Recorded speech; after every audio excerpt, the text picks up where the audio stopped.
We are back for the final strategy show of 2021. Yes, it is the final UFC card of 2021 before things get cranked up here in the new year. Of course, I am Jason Foy, as always, joined by the fighter Pete Rogers Jr. We are sponsored by Monkey Knife Fight, as we are here to break down UFC Vegas number 45, which goes down on Saturday afternoon at the UFC Apex in Las Vegas, headlined by a heavyweight matchup, Derek Lewis and Chris Daukaus. Also, co-main event is Stephen Wonderboy Thompson, as they'll be taking on Bilal Muhammad. Pete, it's always great to be here on a Thursday afternoon talking with you. Of course, last week we had the shocker that, I didn't give Jessica Juliana Pena much of a chance, but she goes in there and look, it's just another example. I mean, how many times we sit here and talk about this? This is a fight game. Anything can happen in this sport. And last week is just another perfect example of it. Yeah, what's going on, everybody? Thanks for tuning in again. Last week was crazy. It was an excellent card. One of the best upsets ever. Juliana Pena goes out there unfazed against Amanda Nunes, matches some striking output and volume, tests the cardio of Amanda Nunes because Nunes really went out there really aggressive trying to finish the fight and somewhat backfired. All in all, it was an exciting card. I wish I got to even more Pena, obviously, because hindsight's 2020. But Dustin Poirier, I was a little bit more aggressive on him going into the main event than I probably should have been. But Charles Oliveira, man, wow, what a performance. He looks absolutely incredible. I can't wait to see with the rest of the division how it shapes out and, what matchups are set going forward. But again, we have a nice card. It's sad when you say it's the last card of the year. It's just, I don't like thinking of it like that. I like tons of fights. Yeah, of course, we got about basically essentially a month break after this weekend. Of course, me and Pete will be here on Saturday live before lock, 1:30 p.m. Eastern time to get you ready for UFC Vegas 45. Before we kind of start breaking down the fights, obviously, as we do this show, FanDuel salaries are not out. DraftKings salaries are out. There's some of my initial thoughts looking at the DraftKings salary was, don't necessarily love the 9,000 options this week. There's some 9,000 options that, if it's 9,000, I'm looking at you're scoring me 100 points or more. But there are some interesting lines out there. There are two fights that I think you have to put in the do not trust the fighters in these matchups. But there are some interesting, I think, potential value plays. We're going to have a lot to talk about because I don't. I don't think that there's a lot of underdogs that I'm really backing this week, which I think will create great discussion between us both.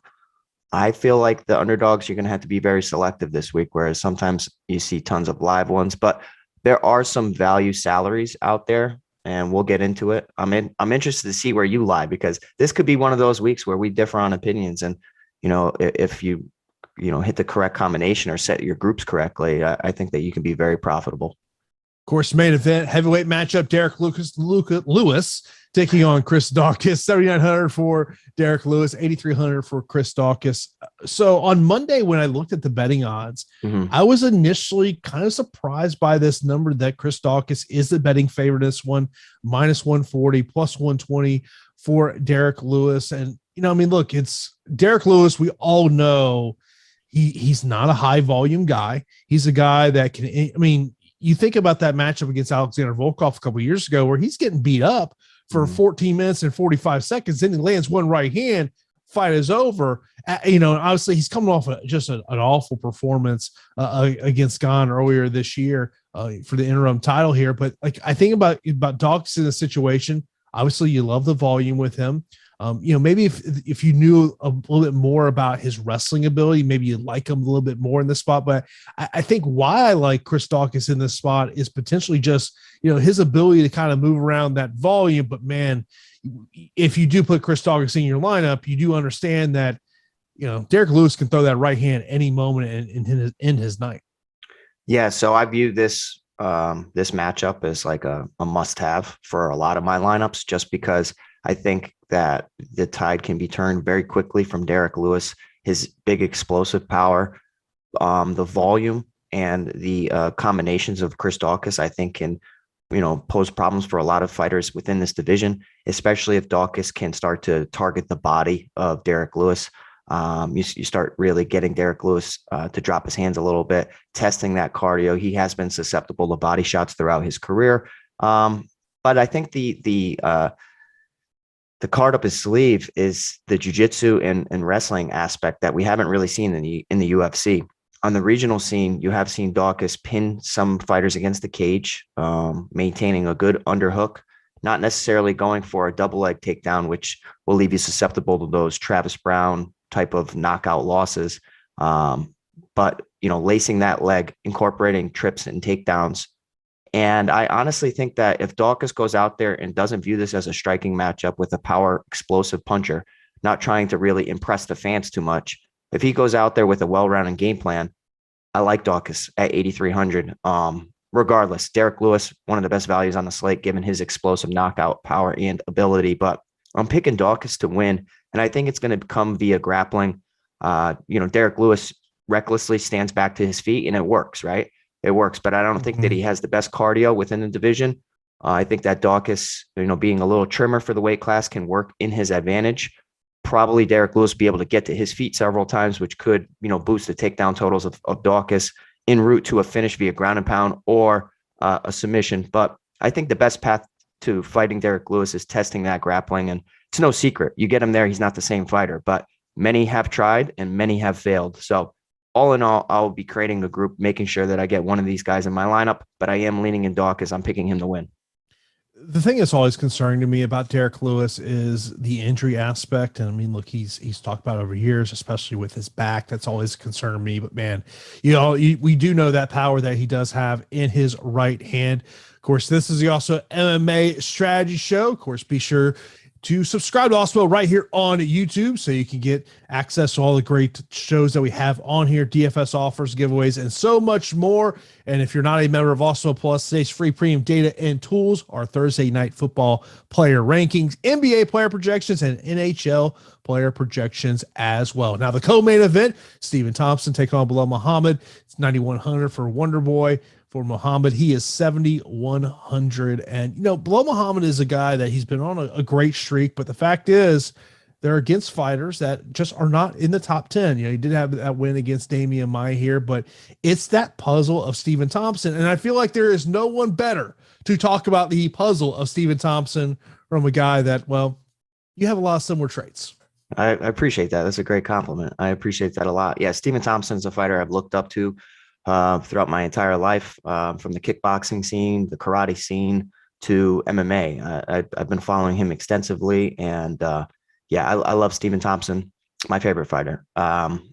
Dealing with somebody who is so good at distance management is a very difficult puzzle to solve because they're evasive, they're long, they move around. Thompson has great footwork. There are times when he will engage a little too much and just stay in the pocket. It's a matter of timing Thompson on his way in to catch him with a big shot. But the one Achilles heel that we have seen, and I know that he's made strides over the years, is his takedown defense. And it's obviously matchup dependent. If Thompson's on the outside and he's picking you apart, obviously you're probably not going to be able to, incorporate takedowns. A Jeff Neal fight, I think that was a great matchup for Thompson. We called that because Neal was willing to engage on the feet. Vicente Luque has grappling and wrestling in his back pocket, but he loves to strike. Gilbert Burns presented a new wrinkle and went out there and says, I'm just going to crowd you. You're going to crowd the kicker. You're going to crowd the karate fighter. And when you do that, it opens up a lot. So I told you that before the show, there's an underdog that is going to surprise you. And it's a surprise to me, but I'm picking Belal Muhammad to beat Stephen Wonderboy Thompson. And the reason is the grappling of Belal Muhammad is pretty similar to Gilbert Burns. I think that he has better wrestling, less effective jiu-jitsu, but the wrestling of Belal Muhammad, I think, can definitely, win some rounds for him. And Thompson doesn't show the best, technical ways of getting back to his feet and getting out of bad position. So Belal Muhammad can trade on the feet, has power to drop Stephen Thompson. It's going to break my heart because I'm rooting for Stephen Thompson, despite my brain telling me that Belal Muhammad's going to walk away with the upset. I mentioned about these 9,000 options, not loving this week. And Stephen Thompson, just because I do feel like this is a fight that has a 15-minute recipe on it. 9,100, I just don't know. I mean, unless we're talking about, multiple knockdowns by Stephen Thompson, I don't know what the path is to him getting 100 points in a 15-minute decision win. Yeah, it's not going to happen. So like for a betting perspective, if you don't want to bet on this fight, by all means, don't bet on it because it's a tricky one. And betting against the guy with a unique style is a recipe for disaster. And, but for DFS alone, I can look at Stephen Thompson and say, if he does not get a knockout, he's not going to pay off that 9,100 salary because just the way that DraftKings scoring is, I mean, in a 3-round decision against Vicente Luque, where he got a knockdown, landed 138 significant strikes, he scored 96. So, I mean, unless he goes out there and it's one-way traffic and completely dismantles Bilal Muhammad, I don't really see how at 9,100 he pays off. He's, very selective with his output, which is good because he's efficient. But at the same time, sometimes you're not doing enough if a guy's pressing you, backwards and landing shots and testing your takedown defense. A guy in Bilal Muhammad, I think for DFS, one of the best underdogs on the slate. I was not expecting that to be your upset pick. I know. There was a couple other options that kind of had in my mind there. I mean, I don't hate it. I mean, it's one of those things that what concerns me about Muhammad is just that we haven't seen him do it against the elite of this division. That's my only cause for concern with that one. Yeah. I mean, sometimes it's tough to trust somebody until you've seen it. And I think that's where, he hasn't done it yet. Sometimes I like to be a little bit early on calls rather than late. And I think Bilal Muhammad over the years has trained with a lot of people that can replicate the style of Stephen Wonderboy Thompson, training a lot alongside the Pettis brothers over the time, training also with a lighter guy in Yair Rodriguez. Obviously, weight classes are completely different, but the stylistic sparring rounds that you can get, you can sit there and kind of think back to those rounds of what I can do and what I can't do. I guarantee it. They've been getting looks of some of these unique fighters within the camp. And there are some other fighters that Bilal Muhammad trains with that I think you need a specialist like a Raymond Daniels to come in like Tyron Woodley did to prepare for Stevie Wonderboy Thompson. But I think that Bilal's, skill set and experience within the training room with some of these guys, I think it's going to pay off. So it's the biggest upset on the card for me. And I'm kind of surprising myself, but that's what I'm going with. Look, Raymond Daniels has made a lot of money being brought in as a trading partner for someone fighting Stephen Thompson. Like, I feel like Raymond Daniels should be sending a Christmas card every year to Stephen Thompson just saying, hey, bro, thank you. You've made me a lot of money. I had to fight you. Yeah, for sure. Yeah. I mean, they actually did fight in the WCL, and I was really looking forward to that. And Stephen Wonderboy Thompson ended up blowing his knee, like as soon as the 30 seconds or a minute into the fight or whatnot. But those two stylistically clashing is something that would be amazing. Put MVP in the race with that. Those three strikers. Oh my goodness. Yeah, we'll see. And of course, we'll talk more about that fight on Saturday on Live Before Lock. Next up, we got a female matchup at 115 pounds. Lamos taking on Angela Hill. Lamos 9,500, 6,700 for Angela Hill. Man, in terms of cash, Pete, Angela Hill sticks out to me. Yeah. So it's a same thing as like last week, right? Where Juliana Pena, I said that she was so cheap that it almost makes sense, even in a loss. This is where even in a loss, Angela Hill, outside of getting knocked out at 6,700, her volume alone could end up paying off that price tag. So I'll have some lineups with Angela Hill, even though my faith isn't the best. She'll have the volume edge over Amanda Lemos. It's a matter of, can she handle the power and even the grappling in the back pocket of Amanda Lemos, like a fighter in Angela Hill, strong in the clinch, good Muay Thai. Weakness always is being on her back throughout her career. She has improved over the years for sure, but it's a little bit different when you have somebody who's legitimate on the ground on top of you. I think the price tag's a little hefty at 9,500 for arguably the biggest step up in Lamos's career. Mm-hmm. Knockouts against Conejo, Souza, Mizuki, Granger. You know what I mean? Like all these wins over those fighters, Hill's the biggest name.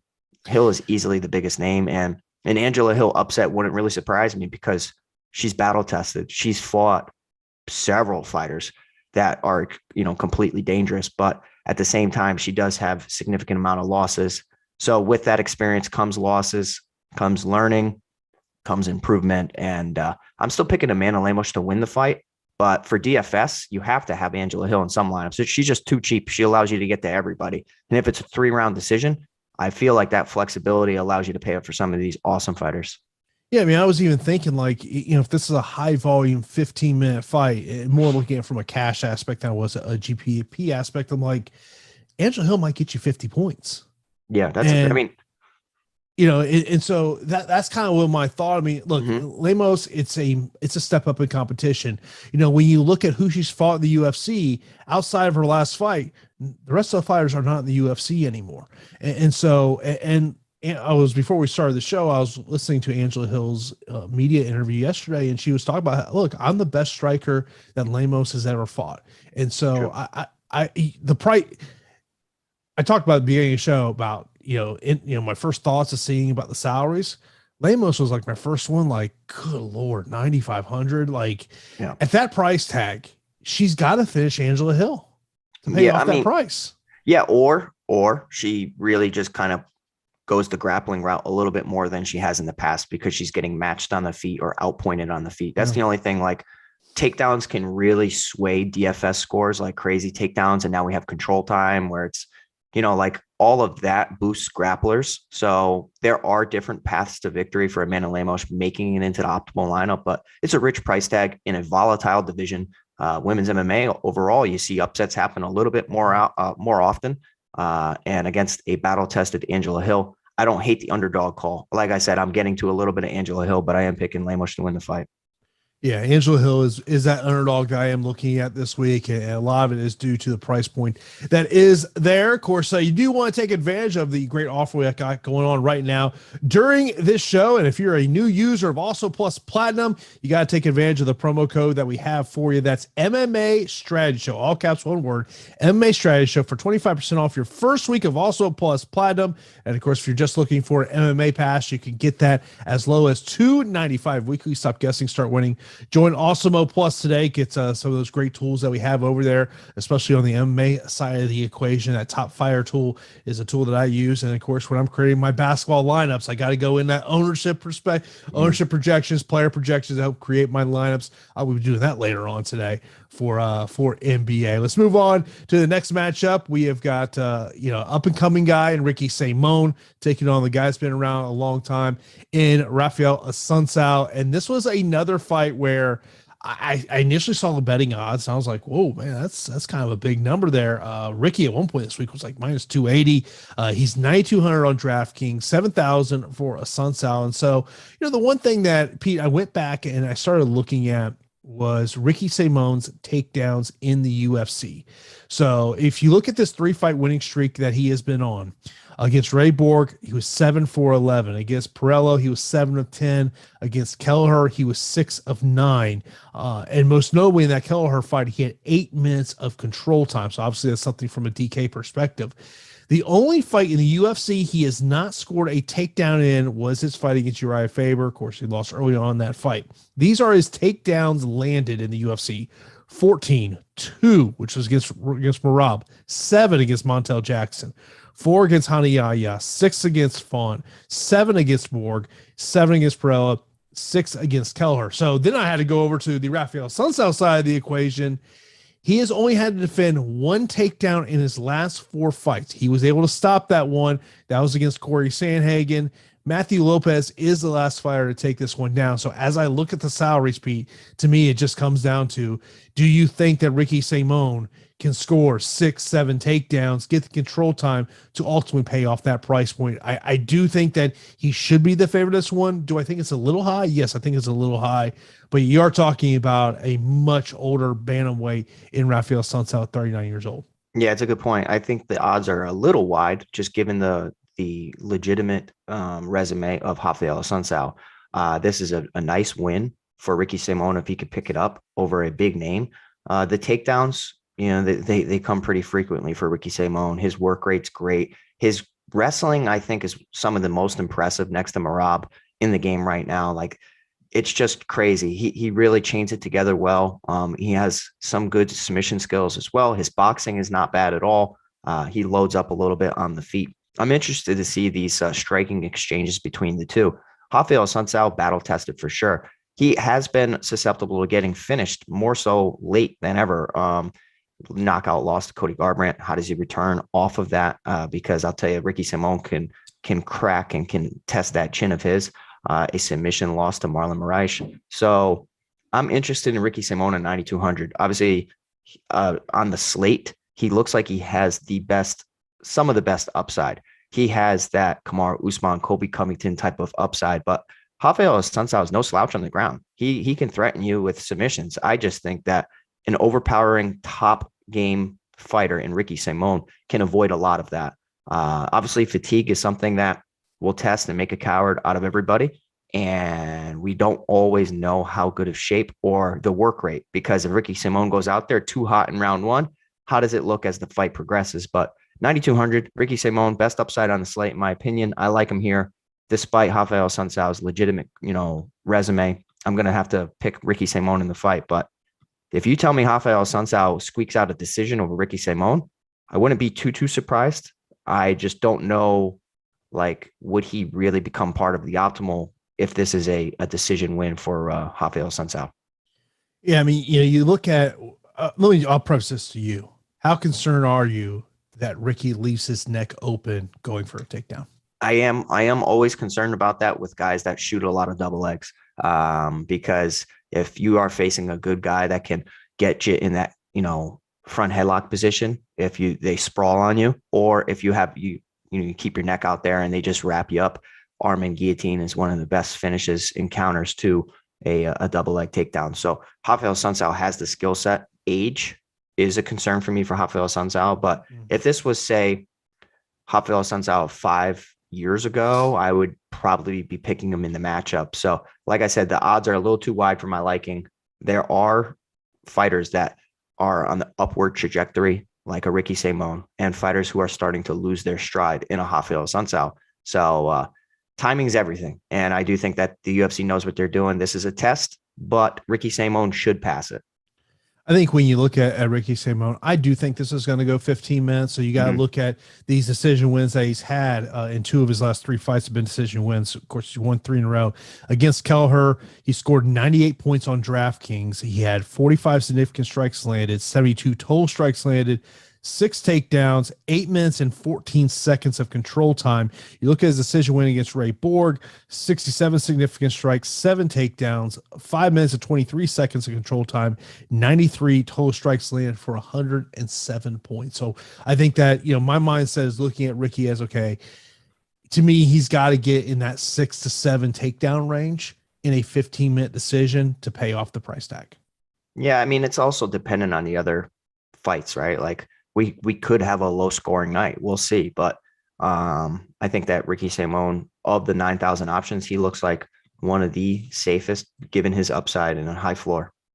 Of course, let's move on to the next matchup. We have got Diego Ferreira. He'll be taking on Gamrot here in this one. Of course, Diego Ferreira, he one of the most, I think, one more interesting things listening to him this week is talking about his 9-hour drive down from the Rio Grande up to Dallas to train there at Fortis MMA. He's 7,700. Gamrot, 8,500 in this situation. This is it's an interesting lightweight matchup.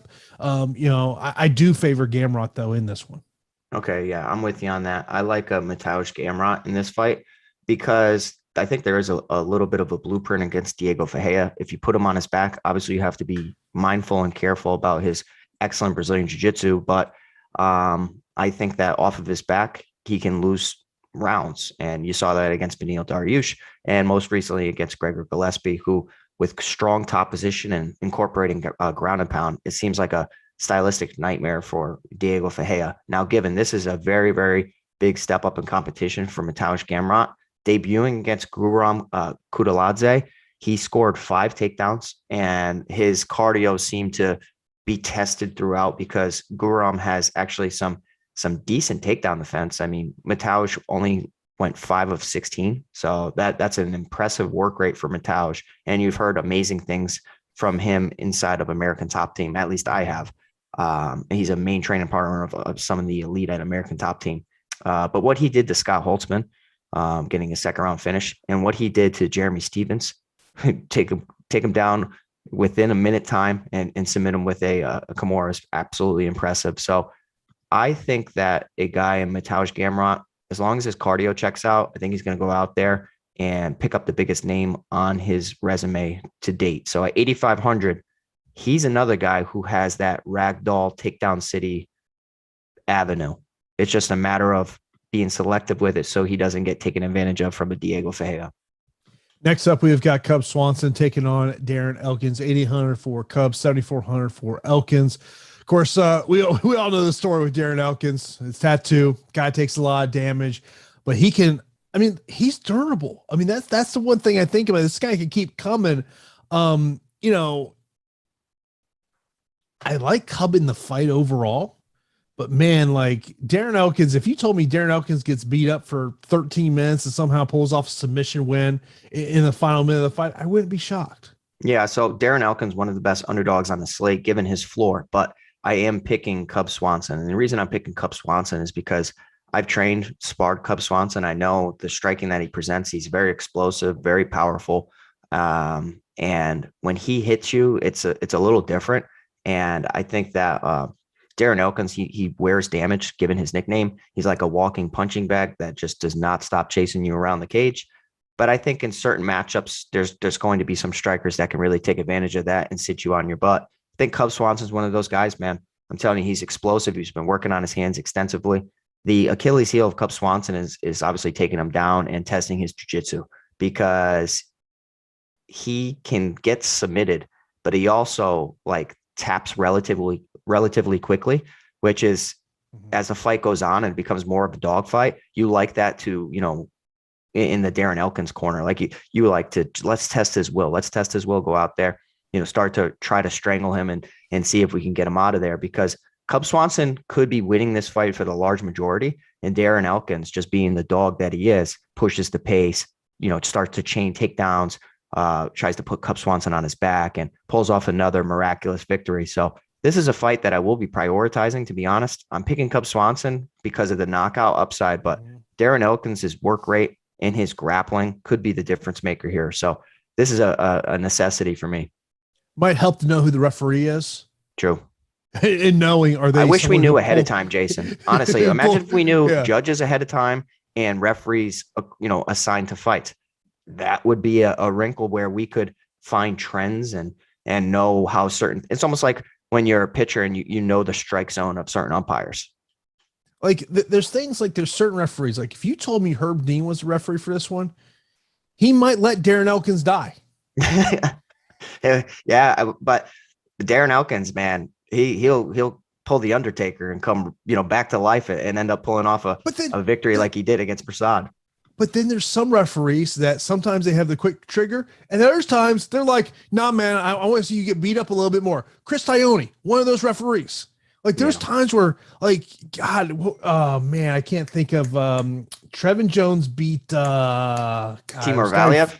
Yeah, Valiev beating the crap out of him in the first round. And I then lost all of a money sudden, on that fight.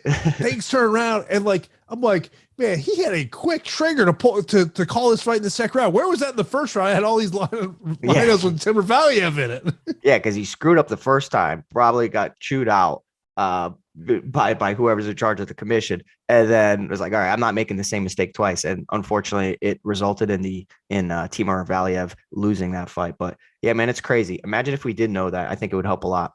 Yeah. Next up, we got Stolzfus taking on Meerschaert. Meerschaert has been on a great roll here after getting knocked out by Chimaev. He's 9,000 in this spot. Stolzfus is 7,200. I do like Meerschaert in this spot. Look, Meerschaert, with this guy, he's a boom bust fighter. There's no question about it. When this guy wins, he's likely going out there getting submission, and he's getting you 100 points. Yeah, so I like Meerschaert as well. Not sure if I like it so much for DFS, but I like Meerschaert in the fight. And the reason is because if people are willing to take down Meerschaert, it's almost like you're going into his strength, where it's, you know, grappling, reversals, hunting the neck. He has some of the best submission skills I've seen in a while. Like he's part of that upper category of submission skilled artists. And Dustin Stolzfus, relatively disappointing. And he's let me down. He got, you know, taken down and submitted against Rodolfo Vieira, where Rodolfo had that embarrassing performance against Anthony Hernandez. And turned it around, and you saw the skill set of Rodolfo Vieira and a strong grappler with a good top game, what he could do to a guy in Dustin Stolzfus, who's supposed to be a strong wrestler and grappler himself. I'm siding with Gerald Meerschaert. I do think that a lot of recency bias, especially if people just remember the Chimaev fight, they're not too impressed with Meerschaert, and they're gonna get a little bit desperate in finding an underdog to come through. And Stolzfus to me is just not the guy. I'm out in the Stolzfus business. I like Meerschaert 9,000 submission skills, striking skills. I think that he's just battle tested as well. So give me the guy with nearly 90% submission victories via submission. So 9,000, I like Meerschaert quite a bit. He's my favorite 9,000 option. It makes sense. There's another 9,000 option that, I do kind of like his odds, but to me, the one that I feel the most comfortable with would be Gerald Meerschaert coming up here. Of course, this is the Awesemo MMA Strategy Show. We are sponsored by Monkey Knife Fight. With Monkey Knife Fight, you are in charge. Head over to monkeyknifefight.com to get started. Be sure to use the promo code Awesemo to get a first match deposit of up to $100. Their player prop based contests are easy to play and have a low commitment. And of course, you can use our player props tool to make the best decision for yours. And when we look at those player prop tools, or props for this one, main event, Chris Daukaus, and Derek Lewis. Daukaus 38.5, 20.5 for Lewis.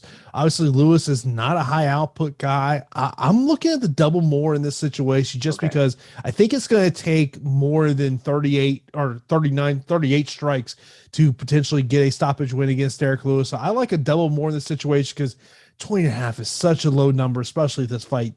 If it makes to the third round, I'd be shocked if Derek Lewis hasn't landed 20 shots at that point. Yeah, it's a matter of if these guys can take that many shots, and taking 20 shots from Derek Lewis is something that I wouldn't recommend for most people, but it's a fight. And as long as you keep your chin tucked, your chin down, bite down on that mouthpiece, I think that you can be all right. I mean, even Derek Lewis throws some explosive kicks and knees and all that stuff. So I will say double more as well. The Chris Daukaus, I think his volume alone, that's an absolute more lock, even if he does chain together some takedowns.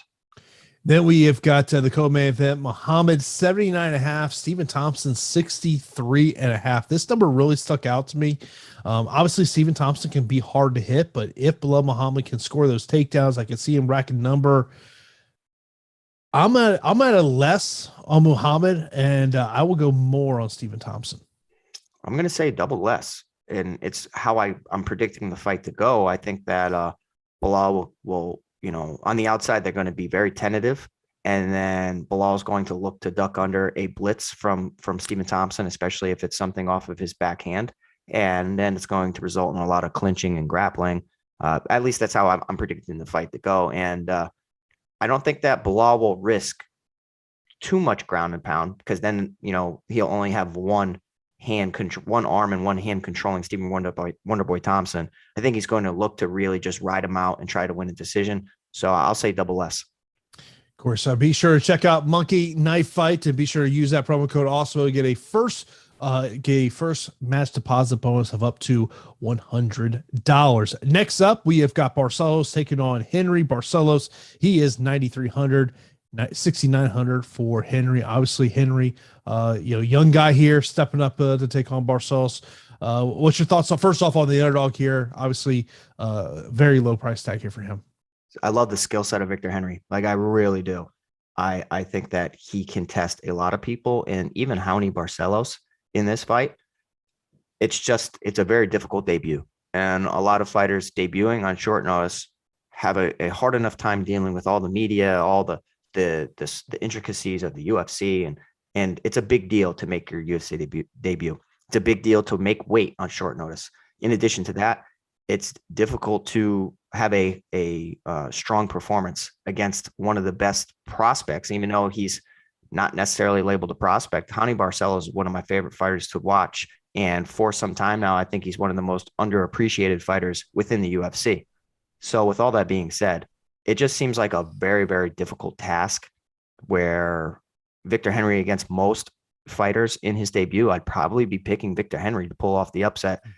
It's just a little too much. I think that Raoni Barcelos is going to his grappling, his striking. He's aggressive. He is powerful. So where Victor Henry would really have a lot of advantages with his slick jiu-jitsu and even his aggressive striking at times, I think Raoni Barcelos will have the answer for all of it. So 9,300, I love Raoni Barcelos, especially against a debuting fighter, because Raoni has fought legitimate competition. A fight against Timur Valiev, Nurmagomedov victory, Taha victory, Joaquin, Gutierrez. Like, there are massive points in this matchup, in my opinion. It's just a matter of if Raoni's gas tank checks out, and I think it will. Then we got a heavyweight matchup. Tafa taking on Hunsucker. Tafa 9,400, 6,800 for Hunsucker. Look, there's fights that get made that, to me, it's clearly the UFC is trying to get a win for somebody. And to me, this is that matchup with Justin Tafa. Harry Hunsucker is a guy that I remember being at a fight of his back in 2019. And he ended up getting a win that night against Billy Swanson. If Billy Swanson got a win that night, there was going to be a big push to get him a fight against Jake Hager in Bellator. That obviously did not happen here. He's a guy that, quite frankly, I'm surprised the UFC brought him in here. But to me, this is a clear A side and B side of the fight here. But it's heavyweight MMA. And I think if you're Hunsucker, it's just you can't get to a kickboxing matchup here. I think Hunsucker just has like 2.5 minutes to catch, Tafa while he's cold. And I think that's going to be a little difficult to do. The 9,400 price tag on Tafa is absolutely like disgusting. It's such a bad price tag because he hasn't really shown, skills to pay off that. Like, he can get a knockout win for sure, but it's heavyweight MMA. How many shots are really going to land? And if you have a low output and resulting in a first round finish, what do you get? 100 flat points, 104, similar to how he did against Adams. So I don't know. I like him to win the fight. I think he will end up knocking out Hunsucker. I think this is a clear A side, B side, as you mentioned. It's just a matter of points, but raw points could be a thing here where if we have some disappointing victories or more decisions, that 105 raw points from Justin Tafa could end up making its way into the optimal, just given the results of the rest of the fights. No question about it. It's a fight that, you don't love to get to, but I do kind of feel like it's heavyweight MMA, and the reality is probably someone's getting finished in this one. Next up, we got a female matchup. We got Eubanks taking on Gatto, 8,700 for Sajara, 7,500 for Gatto. What's your take, Pete? Yeah, so this is one where I'll have some exposure to Gatto. I do like the skill set of Eubanks. It's just over the years, we have known that Eubanks is inconsistent, sometimes inconsistent with her weight cut, which is something we'll have to pay attention to, because I feel like some opinions could change on some of these fighters given weigh-in day. Her volume also. So sometimes she'll have significant volume in one round, or mediocre volume where people can somewhat outpoint her. I think that Eubanks possesses a well-rounded skill set, all the potential in the world. It's just a matter of putting all the pieces together. I think that she will do it, but I'm telling you, as far as an underdog, you could do worse than Melissa Gatto. I know that Gatto has one performance in the UFC, and it's against some of the lowest competitions in Victoria Leonardo, where she scored a second round TKO, 70 significant strikes, takedown. Her grappling is good, but Eubanks really excels in that department. Eubanks is a Brazilian Jiu-Jitsu black belt. Gatto is aggressive and could force the hand of Eubanks. And if Eubanks doesn't, up the volume, you could see Gatto steal a decision here. But I'm favoring Eubanks to win the fight. I think it's the safe way to go. It's just the volatility of every Eubanks fight. Just include Gatto in your underdog pool. Next up, we've got Charles Jourdain taking on Andre Ewell. Andre Ewell, 7,300. Jourdain, 8,900. And the stat that sticks out to me in terms of this fight is the major reach advantage that Andre Ewell will have in this one, a 6-inch reach advantage. Man, I tell you what, I want to be out of the Charles Jourdain business. Like, I want to stop picking this guy. And the reason I want to stop picking this guy is because his gas tank is pretty poor. His grappling is pretty poor. His fight IQ is pretty poor. But the issue is he's fighting Andre Ewell, who is essentially a bantamweight, who just over the course of the past couple fights taking catch weights and whatnot. Now he's up at 145 pounds. I feel like despite the length of Andre Ewell, it's a little bit difficult dealing with the power of a weight class up. And when you were just knocked out against Julio Arce, who is a very talented boxer, very talented striker who packs a punch. Now you're going up against another heavy hitter in Charles Jourdain. Now, given the volatility of Jourdain, could I see him losing? Yeah, I could, because up until I realized that Andre Ewell was bumping up a weight class, I liked him to somewhat outpoint Charles Jourdain here. But I can't trust Ewell at this point. I think they're both not good on the ground. I think that Charles Jourdain is going to test the chin of Andre Ewell. Mm-hmm. So with all that being said, as much as I want to be out of the business of Jourdain, at 8,900, he seems like somewhat of a priority, just given how he goes for it. And he does have power and he does have unique combinations. So as much as I hate it, I'm picking Jourdain, and he'll probably end up in the optimal lineup. Yeah, Jourdain is just somebody you hate to trust here, but you got Andre Ewell moving up 10 pounds. I think that's something kind of interesting to put in there. Andre Ewell has simply been the guy that we have seen go into the decision throughout his career. Next up, we have got a matchup that is now at 145 pounds, was initially at 135. Raquel Pennington taking on Macy Chiasson. Raquel Pennington, 8,400. Chiasson, 7,800. I mean, look, if you told me that there was one side of this fight that wanted the fight up at 145, I'd probably tell you it's on the Macy Chiasson side. So I think that the bump up in weight is going to benefit her in this equation. Raquel Pennington, I just wonder how much of this, when you talk about takedown city, I wonder if this could be one of the fighters to potentially look at here this week. Yeah. So of the underdogs, I think Macy needs to be included in your underdog pool, just given the skill set in comparison to some of these other fighters. I think that fighting Raquel Pennington, who's done it all, and outside of like winning amazing fights, like she has beaten a lot of people within the ranked, the rankings. So I think Raquel Pennington has a solid game plan of beating most people. It's aggressive combinations, and most of the time it's pinning you against the cage to wall and stall, essentially. Sometimes going the takedown route. Dealing with a fighter in Macy Chiasson, who is a larger frame fighter for the division, could end up posing some problems for a fighter in Raquel Pennington, who on the distance, Chiasson, if she utilizes straight shots, pumping out that jab, keeping her at bay, she could pull off the victory here, and it wouldn't be the most surprising thing. So a lot of underdogs I don't like this week. There's one that I'm picking, and that is Bilal Muhammad. But there are several that I will have an underdog pool made on Awesemo.com using a fantasy cruncher tool. And Macy Chiasson is one of them that I'm not unclicking. So I expect Raquel Pennington to go in there and do the same thing she's done in most fights, win a boring fight against the cage. But Chiasson has all the skills and a strong coaching staff behind her to end up countering that game plan of Raquel Pennington. Yeah, Macy will definitely be in my underdog pool this week. At 7,800, look, it is women's MMA. The likelihood is this thing is going to go 15 minutes. I think that's something to put in your consideration there. Of course, on Saturday night after UFC 269, love going on my Twitter handle, looking at my mention and seeing those screenshots and people trying to get into the Awesemo Hall of Fame. Of course, the way to get into Awesemo Hall of Fame is to be rocking that Awesemo avatar on your DFS profile. Place in the top 3 of a contest with over 5,000 contestants.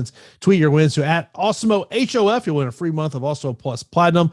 Only one free month can be awarded to a user per calendar year. And seeing some of the latest people going into the Awesemo Hall of Fame, SG finishing in 3rd in the DraftKings Mini Max. Congratulations there over on the NBA side of the thing. Also, Kevin taking down first place in NBA Mini Max contest there over on DraftKings. Jordan taking down first place, $62,000. Kudos to you there, what you were able to do there.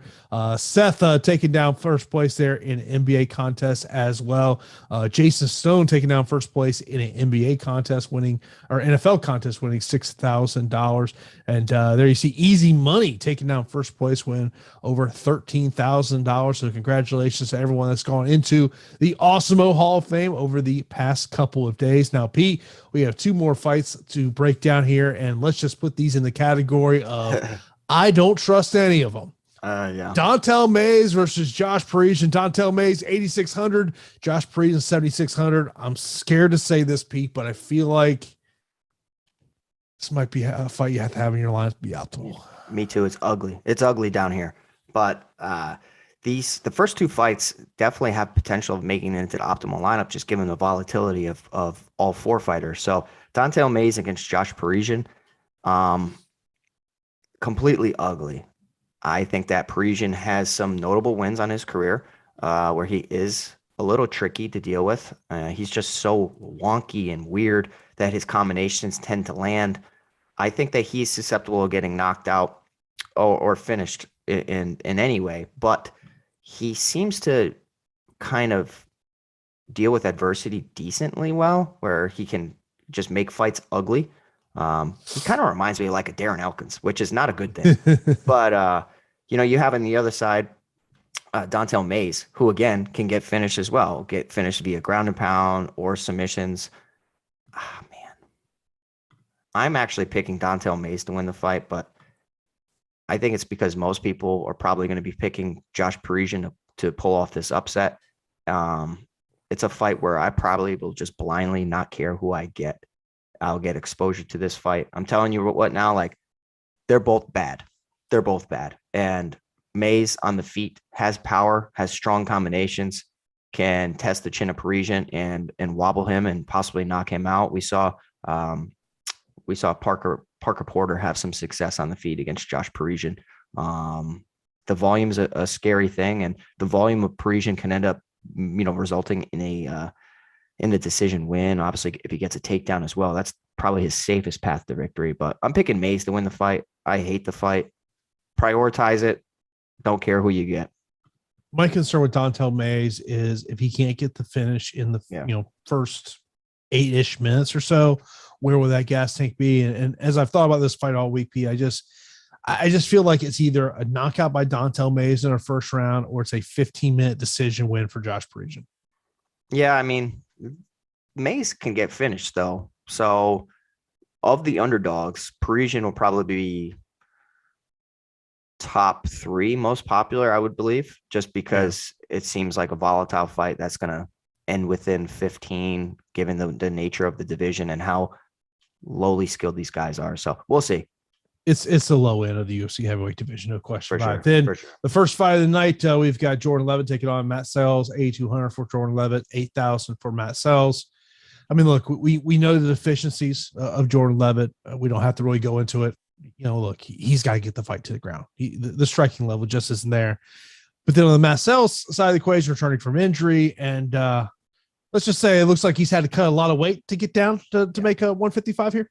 Yeah, he's got to make the weight first, which I think is going to be a pretty big struggle. I've been paying attention to a lot of these fighters on their social media, and Matt Sayles has had to overcome a lot within the past year and a half, suffering an ACL tear and overcoming that and dealing with all the treatment and physical therapy for that is very difficult. And it used to be where if somebody suffered an ACL tear, they were never the same. But there are some fighters like a Dominic Cruz who have shown that they can go out there and get back to being themselves a little bit. I think that the deficiency of Matt Sayles is if he gets put on his back. The inactivity scares me as well, because you're battling and having to overcome so many things. Ring rust, which it's more mental than anything. Just being under the lights and kind of like having momentum and just being acclimated is extremely important. And Jourdain Leavitt has been extremely active. He's a part of a strong camp. He's not having to deal with so much adversity. He has an extremely strong grappling game, which I think is what can expose Matt Sayles. And, you have seen Matt Sayles get submitted against Bryce Mitchell. Obviously, Bryce Mitchell, I think, is one of the most unique grapplers within the division, but it's an avenue of success that Leavitt should exploit.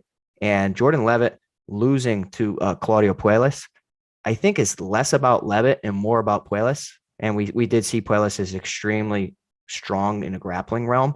So Leavitt will strike as much as he needs to and will probably get picked apart on the feet for Matt Sayles. But I have question marks regarding Sayles' cardio, all the adversity, the weight cut in his grappling. So I'm going with Jourdain Leavitt, and I'm not really too torn on this fight, even as volatile and untrustworthy as both of these fighters are. Yeah, man. With Jourdain Leavitt, it's just a concern of if this fight doesn't hit the ground, he's in trouble. I think it will, though, because he's going to try to force it. At least just pull guard. Just pull guard.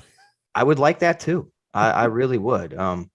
And he got 2 takedowns against Claudio Puelles, one against Matt Wyman. I mean, that was just a crazy slam finish. But the 2 against Claudio Puelles, I think, really speaks volumes on how he can take majority of people down and impose some top control and en route to finding some unique submission win. So I know it didn't happen against Puelles, but I think it'll happen here against Matt Sayles.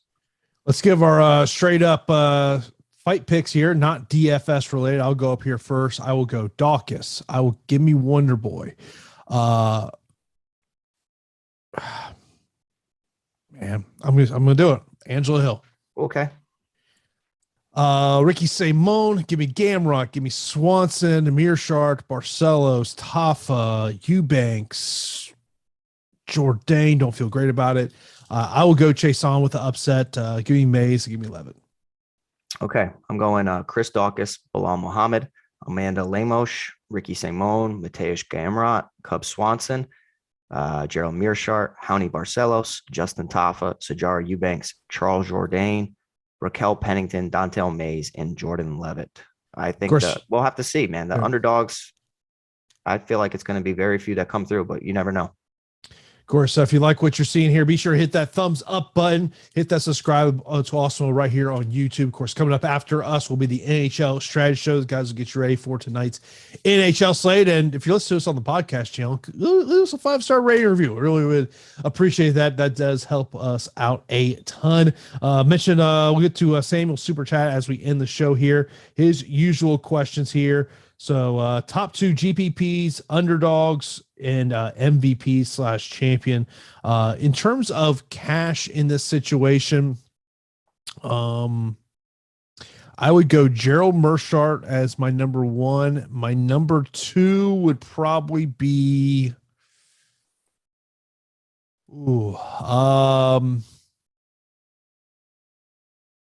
probably Daukaus.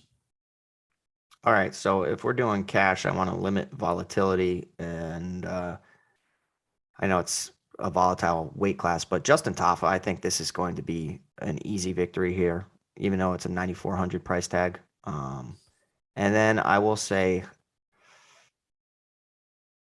Ricky Simon, just given the floor that he'll present to you with strong takedowns and top control. It's not an easy fight by any means, but I think that he can do enough.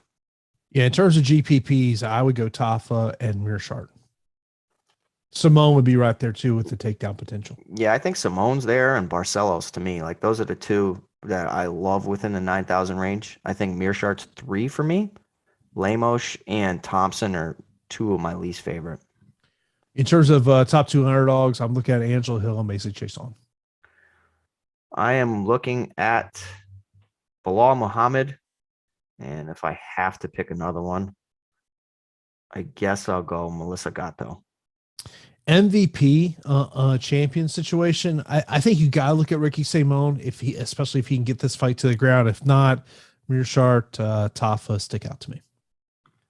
Yeah, I would agree with you. I like fighters fighting debuting fighters despite having a poor performance. So Howney Barcelos is a guy that I'll probably be a little bit over the field on. I know his volume wasn't the best, as our buddy Hunter mentioned in chat, but I think it's, styles make fights, and Timur Valiev is a very difficult fighter to fight. So we'll have to see. All in all, I'm excited for the card. We love you guys. You guys are the best. Appreciate your support like crazy this year. You guys have been great. If you like the show, hit the like button if you don't mind. Subscribe to the channel. Leave us a comment on the video. We'll get back to you. We love you guys a lot. So thanks again. Favorite inside the distance, all 3 heavyweight fights. Yeah, exactly. Leave it simple in there. Blanket statement. I like it. Fades of the night. I don't think there. I don't think there is a fight I would fade at all on this card. What would you fade?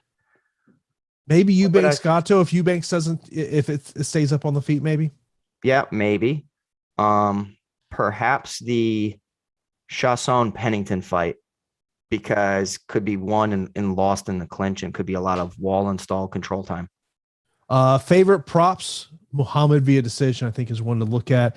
And his over under number on finishes, we got 14 fights, 5.5. I think it's close. I think that's a good number. Hey, Sam, what are you, like 1 for 50 now with good lines? I'll say over, but barely. Ooh,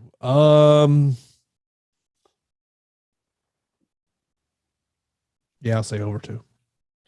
But I'm with you. I think it's right. It's in that 5, 6, 7 range. It's somewhere in that range.